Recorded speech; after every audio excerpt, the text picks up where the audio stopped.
Hello everyone. So finally अक्टूबर month की magazine आ चुकी है एंड इस मंथ की करंट अफेयर मैगजीन में काफ़ी सारे ऐसे टॉपिक्स हैं जो आपको बहुत prelims as well as mains दोनों में मदद करेंगे। तो इस वीडियो को आप एंड तक जरूर से देखना so that you don't miss out any important topic which may come in both prelims and mains. तो स्टार्ट करते हैं। सबसे पहले बात करते हैं पॉलिटी की। तो पॉलिटी के अंदर सुसाइड के स्टेट्स पे एक रिपोर्ट है, वो आपको देखनी है। सुसाइड पे, स्पेशली वुमेन सुसाइड पे क्वेश्चन आ चुका है पास्ट में, तो ये आपको देखना है। जीएस 1 के अंदर मेंस पे इस पे क्वेश्चन आ चुका है। इसके बाद में आपको आईटी अमेंडमेंट रूल्स 2025, तो देखो digital personal data protection act पे सवाल आ चुका है जीएस 3 के अंदर, तो उस कंटेक्स्ट में इंपॉर्टेंट हो जाता है, इसको आप देख सकते हो। फार्मास्यूटिकल सेक्टर्स का रेगुलेशन, ये आप जीएस 3 में जो बायोटेक वाला टॉपिक है उससे कनेक्ट करके इसको देख सकते हो। ट्राइबल गवर्नेंस, तो देखो ट्राइबल पे इस साल सवाल आया था जीएस 1 में, ट्राइबल डेवलपमेंट पे, तो उस कंटेक्स्ट में ये है। तो देश टॉपिक्स आर इम्पोर्टेंट फॉर देश different GS 1 GS papers. Postal ballot, इसके इस पे सवाल प्रीलिम्स में भी आ सकता है और मेंस में भी आ सकता है। इलेक्टोरल रिफॉर्म्स उससे कनेक्ट करके, इलेक्शन से कनेक्ट करके, तो बेसिक लेवल पे देख लेना। देन आईआर की अगर बात करें तो आईआर में एंटी इमिग्रेशन पॉलिसीज, ये मेंस में आ सकता है। How it affects India's interest, diaspora interest, ये सारी चीज़ें कनेक्ट करके सवाल आ सकता है। अफगानिस्तान इंपॉर्टेंट है, तो इस पे भी मेंस में सवाल आ सकता है। और जो अफगानिस्तान का मैप है जो इस मैगजीन में दे रखा है, you need to go through that, वो आपके प्रीलिम्स में आपको हेल्प करेगा। अफगानिस्तान के मेंबर कंट्रीज पे एनीवेज प्रीलिम्स में सवाल आ चुका है पास्ट में। इंडिया रशिया रिलेशंस, तो 25 ईयर्स पूरे हुए हैं स्ट्रेटेजिक पार्टनरशिप को, तो मेंस में इस पे सवाल आ सकता है। बाकी रशिया का जो मैप है वो भी आपको अच्छे से देख लेना है। यूक्रेन पे सवाल आ चुका है ऑलरेडी। गाजा पीस समिट आपको देखनी है। यहाँ पे भी मैप आपके प्रीलिम्स के हिसाब से इंपॉर्टेंट हो जाता है। और मेंस में भी इस पे ऐसे डायरेक्ट क्वेश्चन तो आने के चांसेस कम है, बट इसके पॉइंट जरूर आप यूज कर सकते हो। India European free trade association trade and economic partnership agreement, तो इसके कौन कौन मेंबर कंट्रीज हैं, उनकी लोकेशन क्या है, बोथ फॉर प्रीलिम्स। ये प्रीलिम्स के लिए ये एस तो इंपॉर्टेंट, मेंस में तो नहीं आएगा इसका सवाल, प्रीलिम्स में आएगा। तो लोकेशन भी आपको अच्छे से देखनी है, एग्रीमेंट के प्रोविजंस भी आपको देखने हैं। इंडिया आसियान पार्टनरशिप इंपॉर्टेंट है, both for specifically for mains, तो इसको अच्छे से कर लेना। लोकेशन देख लेना कंट्रीज की for prelims. New strategic EU India agenda, इसको बेसिक लेवल पे कर सकते हो। यूरोपियन यूनियन से आज तक वैसे मेंस में सवाल आया नहीं है, बट हाँ ठीक है, बेसिक पॉइंट हम पढ़ सकते हैं। सर्वेला फोरम ऑन डेब्ट लॉन्च, तो डेब्ट मैनेजमेंट पे आईएमएफ का भी एक बार पहले सवाल आ चुका है आईएमएफ से रिलेट करके, तो प्रीलिम्स के कंटेक्स्ट में इसको पढ़ लेना आप। Plutonium management and disposition agreement, ये काफ़ी ज़्यादा आपके कनेक्ट करता है, एक तो न्यूक्लियर एनर्जी से भी कनेक्ट करता है, और प्रीलिम्स में इस पे सवाल आ सकता है, बेसिक लेवल पे देख लेना। ह्यूमन राइट्स काउंसिल, तो आपका जीएस 2 में दे रखा है structure and function of international organisation, तो जीएस 2 के कंटेक्स्ट में इंपॉर्टेंट है। बाकी प्रीलिम्स में भी इस पे सवाल आ सकता है। International convention on for the suppression of the financing of terrorism, तो टेररिज्म आपके जीएस 3 से कनेक्ट होता है, तो उस कंटेक्स्ट में इंपॉर्टेंट है। एरियाज इन कॉन्फ्लिक्ट प्रीलिम्स के हिसाब से काफ़ी ज़्यादा इंपॉर्टेंट टॉपिक है, इसको अच्छे से कर लेना। देन थर्डली हम देखेंगे इकोनॉमी, तो इकोनॉमी के अंदर मल्टी डायमेंशनल पोवर्टी, तो ये बहुत आपके प्रीलिम्स एंड मेंस दोनों के कंटेक्स्ट में इंपॉर्टेंट है। यहाँ तक कि मेंस में तो जीएस 1 में भी पोवर्टी टॉपिक है, जीएस 3 में भी है, तो उस हिसाब से, और जीएस 4 में भी इसके पॉइंट आप यूज़ कर सकते हो, तो इसको बहुत अच्छे से पढ़ना। नोबेल प्राइज पे इस सच आज तक कोई डायरेक्ट क्वेश्चन तो आया नहीं है, बट हाँ ठीक है, बेसिक लेवल पे आप पढ़ सकते हो if you are interested. Then agriculture काफ़ी ज़्यादा इंपॉर्टेंट हो जाता है, तो ये जो तीनों से टॉपिक हैं एग्रीकल्चर के हैं। पीएम धन धान्य कृषि योजना, आत्मनिर्भरता इन पल्सेस एंड डब्ल्यूटीओ एग्रीमेंट, तो डब्ल्यूटीओ अपने आप में इंपॉर्टेंट है। फिर वो एग्रीमेंट ऑन फिशरीज सब्सिडीज, ये काफ़ी ज़्यादा इंपॉर्टेंट है, तो ये आपको अच्छे से करना है, both for pre as well as mains. इसके बाद में India's approach to AI and employment, तो देखो इस एम्प्लॉयमेंट तो आपके सीधे जीएस 3 में क्लियरली दे रखा है, तो उस कंटेक्स्ट में इंपॉर्टेंट है, इसको अच्छे से पढ़ लेना। Incentive scheme for the promotion of critical mineral recycling, अब आपने नोट करा होगा कि मिनरल पे कनेक्ट करके काफ़ी सवाल आते हैं प्रीलिम्स में। इस साल भी एक सवाल मिनरल्स पे आया था एमएमडीआर एक्ट से कनेक्ट करके, तो आई थिंक 2 सवाल थे टोटल। तो मिनरल काफ़ी ज़्यादा इंपॉर्टेंट है, जहाँ पे भी मिनरल कीवर्ड दिख जाए वो आपको अच्छे से पढ़ना है, तो इसको आप उस कंटेक्स्ट में पढ़ना। प्रीलिम्स के हिसाब से अच्छे से पढ़ना। बाकी मेंस में भी माइनिंग से कनेक्ट करके सवाल आ जाता है तो उस कंटेक्स्ट में इंपॉर्टेंट हो जाता है। देन पेमेंट और आरबीआई जहाँ पर भी आ जाए वो काफ़ी ज़्यादा इंपॉर्टेंट हो जाता है। इस साल भी आरटीजीएस नेफ्ट से सवाल आया प्रीलिम्स में, तो ये प्रीलिम्स पर्सपेक्टिव से इसको अच्छे से पढ़ना है। इंटरनेशनलाइजेशन ऑफ रूपी, तो इस साल यूपीआई कितने देशों ने अडॉप्ट करा उस पर सवाल था, तो उस कंटेक्स्ट में ये इंपॉर्टेंट हो जाता है। Self regulatory organisation for NBFC, तो ये बेसिक लेवल पे आप पढ़ सकते हो। एनबीएफसी इंपॉर्टेंट है प्रीलिम्स पर्सपेक्टिव से, वो भी मेंस का इसमें कुछ ऐसा है नहीं। आरबीआई का इंटीग्रेटेड ऑम्बड्समैन स्कीम जो है वो इंपॉर्टेंट हो जाता है प्रीलिम्स के पर्सपेक्टिव से, अच्छे से पढ़ लेना। बाकी initiatives of RBI prelims perspective से पढ़ना है। स्वामी फंड भी प्रीलिम्स पर्सपेक्टिव से बेसिक लेवल पे पढ़ना है। अब इसके बाद में बात करते हैं एंजल स्पोज, तो ये कंसेप्ट क्या है, इस पे सवाल प्रीलिम्स में आ सकता है और इसको आप कीवर्ड के तौर पे मेंस में भी यूज कर सकते हो। Then weighted average call rate basic level पे देख लेना प्रीलिम्स पर्सपेक्टिव से। ये दोनों रिपोर्ट किसने रिलीज करी वो इंपॉर्टेंट है प्रीलिम्स पर्सपेक्टिव से। प्रीलिम्स पर्सपेक्टिव से देखो मेजर रिपोर्ट्स किसने रिलीज करी यही आपको पढ़ना रहता है, उसके ज़्यादा डेप्थ में नहीं जाना रहता है। पीएम सेतु आप पढ़ सकते हो।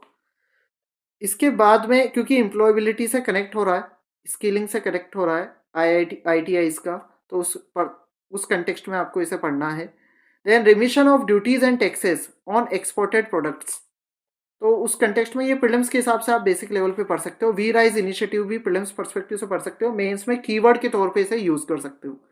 Discovery of natural gas in Andaman basin, तो ये जो आपका GS1 का पार्ट है, डिस्ट्रीब्यूशन ऑफ नेचुरल रिसोर्सेस, तो उस कंटेक्स्ट में नेचुरल गैस कहाँ कहाँ पे पाई जाती है उस कंटेक्स्ट में आपको उस मैप को अच्छे से पढ़ना है, इस पर सवाल आ सकता है।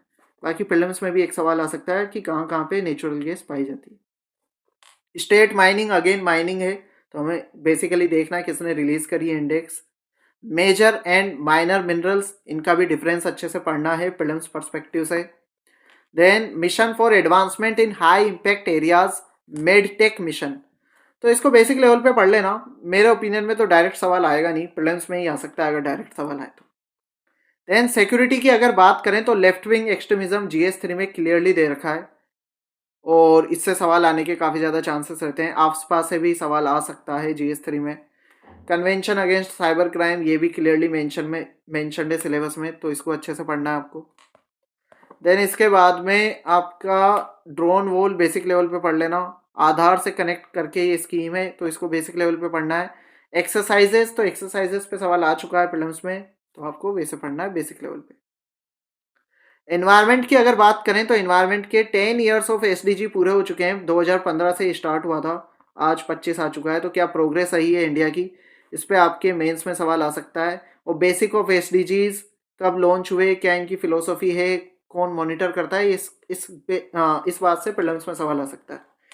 कोल्ड डेजर्ट बायोस्फीयर रिजर्व, तो डेजर्ट नेशनल पार्क, इस पे प्रीलिम्स में सवाल आ चुका है, पहले बहुत पहले आया था पिछले 5 साल में, तो एज सच कोई पर्टिकुलर क्वेश्चन तो आया नहीं है प्रोटेक्टेड एरिया पे, बट हाँ ठीक है बेसिक लेवल पे पढ़ लेना। इन्वायरमेंटल अकाउंटिंग अच्छे से आपको देखना है।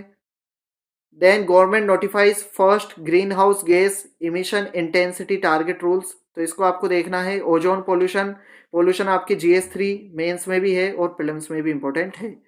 नेट पोलरेक्स, ये जो है इस क्या है, इसको बेसिक लेवल पे आपको पढ़ना है। रामसर साइट्स पे ज़्यादा वरी नहीं करना है, काफ़ी ज़्यादा फैक्चुअल है, याद रह जाता है तो बढ़िया है, सच बहुत कम चांस है कि प्रीलिम्स में सवाल आएगा। और आपसे अगर आ भी गया तो रैंडम क्वेश्चन रहेगा, it is very difficult to solve that, mains में तो आएगा नहीं। Ministry of environment forest and climate change ने काफ़ी सारे आपके इनिशिएटिव्स लॉन्च करें तो इनको आपको पढ़ना है। ग्लोबल फॉरेस्ट रिसोर्सेज असेसमेंट, ये क्या है, इसके क्या फाइंडिंग्स है, किसने रिलीज करा, उस कंटेक्स्ट में इसको पढ़ना है। Status of finance for forest, ये भी बेसिक लेवल पे देखना है। IUCN से डायरेक्टली मेंस में तो आज तक कोई सवाल आया नहीं है, प्रीलिम्स में भी बहुत रेयर है कि कोई क्वेश्चन आया हो, बेसिक लेवल पे पढ़ सकते हो, मेरे ओपिनियन में इंपॉर्टेंट नहीं है। एलिफेंट इंपॉर्टेंट है क्योंकि एलिफेंट से कनेक्ट करके आपके प्रीलिम्स में सवाल आया था, आई थिंक 2023 में आया था, इनके ब्रीडिंग सीजन इससे कनेक्ट करके सवाल आया था, तो इसको अच्छे से पढ़ लेना। जो भी आपकी वाइल्ड लाइफ है जो न्यूज़ में है उनके बेसिक कैरेक्टरिस्टिक्स क्या हैं, उनके कैरेक्टरिस्टिक्स क्या हैं वो आपको देखने हैं। जैसे इंडियन वुल्फ, इसको आप पढ़ सकते हो। डुगोंग पे तो सवाल आ चुका है, तो अभी रिसेंटली डुगोंग कंजर्वेशन रिजर्व को रिकॉग्नाइज किया गया है IUCN के द्वारा, तो इससे भी सवाल आ सकता है। प्रीलिम्स में आप एक्सपेक्ट कर सकते हो। बाकी मेंस में इसको आप बेस्ट प्रैक्टिस के तौर पे यूज कर सकते हो इन्वायरमेंटल कंजर्वेशन पे, अगर कोई क्वेश्चन आ जाता है तो। Central Asian mammals initiative basic level पे पढ़ लेना। इसके बाद में WMO Congress calls for accelerated implementation of early warning for all, तो ये क्या है बेसिक लेवल पे पढ़ लेना। मिनी वार्म पूल डेवलप हुआ है अरेबियन सी में, तो इससे सवाल आ सकता है। ज्योग्राफी से कनेक्ट करके भी सवाल आ सकता है, तो इसको पढ़ लेना। मे 3-2 अच्छे से देखना है, मड वोल्केनो अच्छे से देखना है। अब सोशल इश्यूज की अगर बात करें तो सोशल जस्टिस तो आपके सीधे GS2 के अंदर एक सेक्शन ही है पूरा, तो स्टेट ऑफ सोशल जस्टिस अच्छे से पढ़ना है। हंगर भी सिलेबस में मेंशन्ड है GS2 के अंदर, अच्छे से पढ़ना है। Vital statistics of India based on civil registration system, तो ये पॉपुलेशन का डेटा है, इसको अच्छे से देख लेना। पॉपुलेशन का डेटा आपकी मदद करेगा GS1 में अगर कोई क्वेश्चन आ जाता है पॉपुलेशन पे, उसको लिखने के लिए। चिल्ड्रन इन इंडिया GS2 में इस पे सवाल आ सकता है, बेसिक लेवल पे देख लेना। स्वच्छ शहर जोड़ी, तो इसको भी बेसिक लेवल पे देख लेना कि मेनली प्रीलिम्स पे सवाल आएगा, मेंस में तो डायरेक्ट सवाल आएगा नहीं। नोबेल प्राइज अगर आप इंटरेस्टेड हो तो पढ़ लेना किस चीज़ पे दिए गए, बाकी डायरेक्ट सवाल तो बहुत रेयर है, आया नहीं आज तक इस सच कोई डायरेक्ट। फिजिक्स में भी नोबेल प्राइज मिला है, उसको भी देख सकते हो आप। एस्ट्रोसेट अच्छे से देख लेना, प्रीलिम्स में सवाल आ सकता है। नॉन कम्युनिकेबल डिजीज पे भी प्रीलिम्स में सवाल आ सकता है। AMR पे प्रीलिम्स और मेंस दोनों में सवाल आ सकता है, बेसिक लेवल पे अच्छे से इसको देख लेना, इतना डिफिकल्ट टॉपिक नहीं है। Mahi Banswara Rajasthan atomic power project, तो देखो एटॉमिक पावर प्रोजेक्ट आपके GS3 के न्यूक्लियर पावर से कनेक्ट होता है, उस कंटेक्स्ट में पढ़ लेना। प्रीलिम्स के हिसाब से भी इसको पढ़ सकते हो। First fully indigenous 4G 5G ready network, तो इसको भी पढ़ लेना। ICT टेक्नोलॉजीज जो भी हैं आपकी, उनसे सवाल आता है प्रीलिम्स में। इसके बाद में research development and innovation scheme basic level पे देख लेना। देन कल्चर की अगर बात करें तो इस साल सवाल आया था पेरियार पे प्रीलिम्स के अंदर, ऑल्दो ये पहले भी पूछ चुका है UPSC, तो इसी कंटेक्स्ट में श्री नारायण गुरु भी इंपॉर्टेंट हो जाते हैं, इनको देख लेना। वंदे मातरम बेसिक लेवल पे पढ़ लेना। बामयान बुद्धास भी आप पढ़ सकते हो। बुद्धिज्म एंड जैनिज्म पे सवाल आता है प्रीलिम्स के अंदर, तो उस कंटेक्स्ट में इंपॉर्टेंट है। बत्तुकुमा कमा फेस्टिवल प्रीलिम्स कंटेक्स्ट में पढ़ सकते हो, बाकी इतना ज़्यादा भी इंपॉर्टेंट नहीं है। नोबेल पीस प्राइज काफ़ी ज़्यादा इंपॉर्टेंट है। वाई? क्योंकि इसको हम यूज़ कर सकते हैं मेंस में, ऐसे में भी हम इसको यूज़ कर सकते हैं, और एथिक्स में भी हम इसको यूज़ कर सकते हैं। ठीक है। इंक्लूसिव ग्रोथ तो आपकी GS3 के सिलेबस में दे रखा है, तो ये आप देख लेना। बाकी इस पे सवाल GS4 में भी आ सकता है एथिकल पॉइंट ऑफ व्यू से। MG नरेगा स्कीम आप देख सकते हो प्रीलिम्स पर्सपेक्टिव से, क्या क्या इसके फीचर्स है। So this was the analysis. ये PDF आपको मेरे टेलीग्राम चैनल पे मिल जाएगी, जिसका लिंक मैंने इस वीडियो के कमेंट सेक्शन में पिन कर रखा है।